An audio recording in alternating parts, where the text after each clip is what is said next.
Hi there, in my garden podcast today. Right, that's the herbs unwrapped like Christmas Day. What's this? Oh, I've always wanted a sage pineapple. Oh, thanks. That is the sound of cardboard. It's the sound of a box. It's a sound of live plants being delivered today. The siren was on. Well, after a couple of hours after it arrived and it sat in the hall, and I thought, oh, guilty. I need to get that out into the garden. It's a box of herbs that I bought last Friday night. Now, why would you be buying herbs or anything on a Friday night, you might ask? Well, I was shopping along with Monty Don, and I know we've all done it. We've had a glass of wine and we've been watching Gardener's World and we've gone, oh yeah, I want one of those. So as well as a few other things, which will hopefully turn up soon, I've actually got some lovely herbs in here. So let's open up the box. Okay, find out what's in here.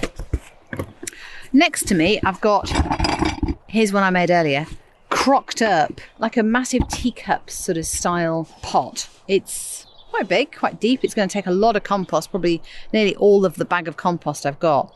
Yep. Okay, so what have I got? I've got thyme, oregano.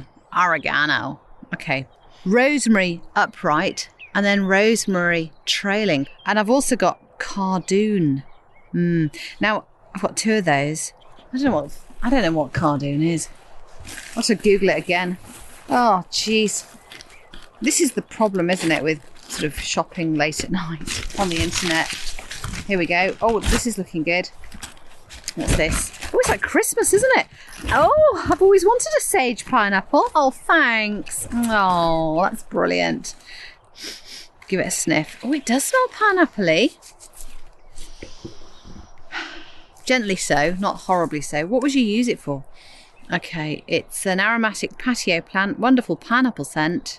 Can be used in cakes. Oh, God. I don't bake. This is not right, is it? Never mind. Anyway, I'm sure it'll attract the bees and be fine. And maybe my little daughter, who's 15, will find some sort of amazing pineapple turnover creation. Oh, look what we've got here. We've got straw. I'm going to need that in a future episode. Promises. Straw for strawberries. So, I'd mentioned about copying, and I have shopped along with Monty, and I have frankly copied all of his ideas with oregano, sage, and the like. And we're going to have some rosemary in a minute coming out of this box. But it got me thinking about the issue with copying, and we don't seem to mind in the garden, do we? We're like, oh yeah, that looks like a good idea, I'm going to do that. But in other walks of life, as in when we're getting confident at work maybe, or with what we're doing, we worry that we're not original and that we haven't come up with a new idea. And when we fail to come up with a new idea, we beat ourselves up horribly. So think about when you're happy to copy, and I'm happy to copy Monty Don because it's tried and tested. He knows what he's doing. He's got experience I can learn from. And what we're about to put into this teacup shaped pot is going to be my take on it. My take on it might be that it dies in a few weeks. Like a lot of herbs I have, worked with, shall we say, over the years. Any more for any more. Always like it's like Lucky Dip at the fairground. With straw in it and stuff. Nope, that's it. Oh, I'm so happy about getting all that straw and no plastic. Bingo. Absolute winner, that one.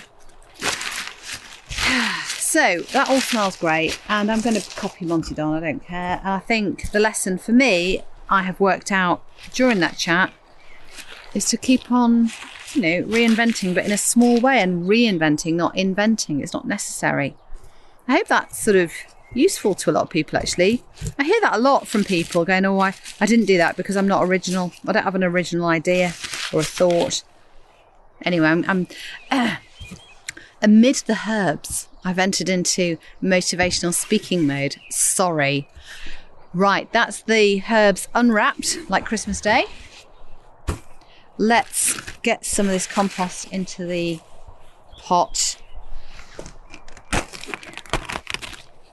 I don't know whether to do it as a kind of ornamental oregano on at 3 o'clock, oregano at 9 o'clock in this circular pot, or whether I should just put the oregano all together. I think if you were cooking and you came out for some oregano, you wouldn't want to have to faff about, would you? You'd want them in the same place in a kind of bumper opportunity way. So I'm going to keep the oregano in the same place. So 3 o'clock and 5 o'clock is where I'm going to plant them. Nice roots. Oh, look at that. I don't know how big oregano grows. And you know what? I can't bother to read the packet tonight.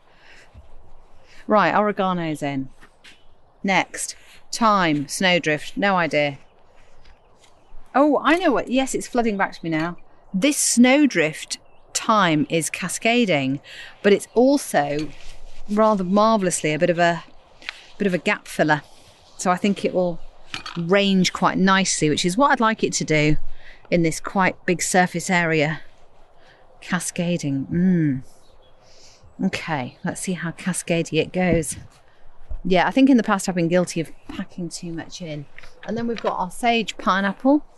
I've also got some seedling stuff growing in the greenhouse, so when that's looking a bit healthier, I'll bring that out into this herb garden pot, which is what this is going to be. So I want to treat it mean, keep it keen. I want to keep it in full sun, which is what I'm going to do. So to wrap it up, there is your Monty Don Gardener's World Friday night shop along with Monty copycat. It's a copycat herb thingy. Very proud of that. I'm not going to give it a big drink. I'm going to put it in full sun and it's going to be happy, happy, happy. Brilliant. And hopefully we'll have some nice yummy stuff off of that.